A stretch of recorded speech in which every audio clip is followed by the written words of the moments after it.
Patriarchal theory.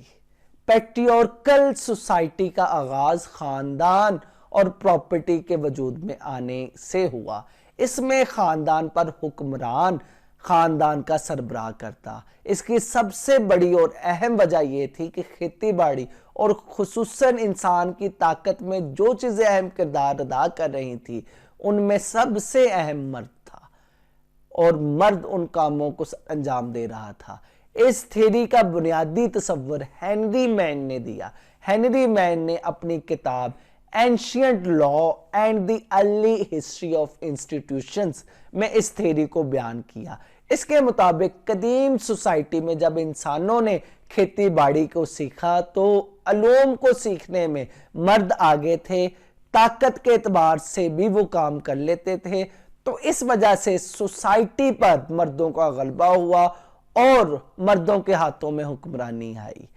ہم یہ کہہ سکتے ہیں کہ پیٹریارکل تھیری بنیادی طور پر خاندان کے وجود میں آنے اور ریاست کے وجود میں آنے کے ساتھ ساتھ خاندان کی سربراہی گھر کے سب سے بڑے اور طاقتور مرد کے ہاتھ میں تھی. مطلب ایک فرد سے ایک خاندان بنا. اس خاندان کے سربراہ کی تعمیل تمام افراد کی ذمہ داری ہوتی اور اس کے بعد مختلف خاندانوں کے جتھے وجود میں آئے اور وہ جتھے بعد میں قبیلے بنے. اس طرح قبیلوں کے سردار کے حکم کی تعمیل سب کے لیے لازم ہے. یوں خاندان میں ایک سربراہ ہوتا اور پھر اسی طرح قبیلے میں بھی خاندان کی بنیاد پر ایک سربراہ ہوتا. یوں پیٹریارکل تھیری کے مطابق مرد کو حکمرانی ملی. اب مرد کی حکمرانی میں بھی تدریج رہی یعنی ایوولوشن رہا. جیسے ہی خاندان اور خاندانوں سے جو قبائل بنتے ہیں اس کے لیے بھی ایک سردار اور پوری کونسل بنائی جاتی جس میں مخصوص صلاحیت کے حامل افراد ہوتے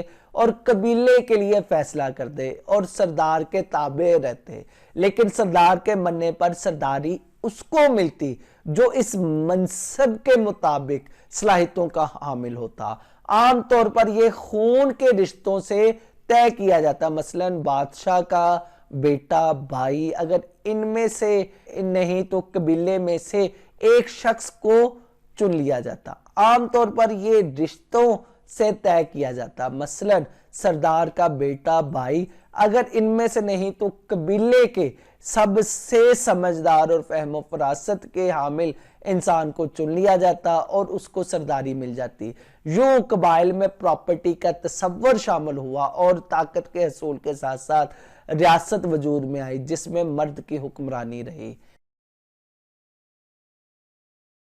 ہنری مین کے مفروضے. اس تھیری کے مطابق ہنری مین نے 3 بنیادی مفروضے یعنی assumptions دی. نمبر 1، پیٹریارکل تھیری خاندان کے سربراہ سے اخذ کی جاتی ہے. اس بدولت ہی اس کی اولاد کو یہ اتھارٹی منتقل ہوتی اور قبائلی سردار کو بھی اتھارٹی حاصل ہوتی.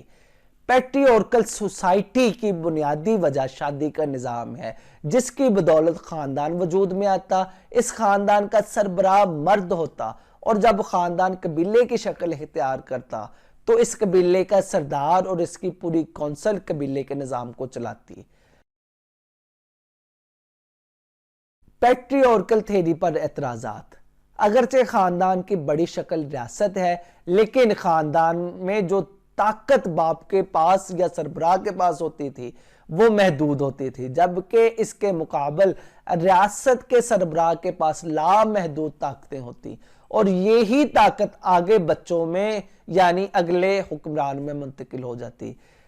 اگرچہ ریاست کئی قبائل کا مجموعہ ہے لیکن ہم یہ قطعی نہیں کہہ سکتے کہ ریاست کے سربراہ قبیلے کے ہی سربراہ کی طرح ہیں. ہم اس سے ارتقاء تو کہہ سکتے ہیں لیکن ریاست بننے کا صرف اور صرف یہی سبب ہو یہ ممکن نہیں.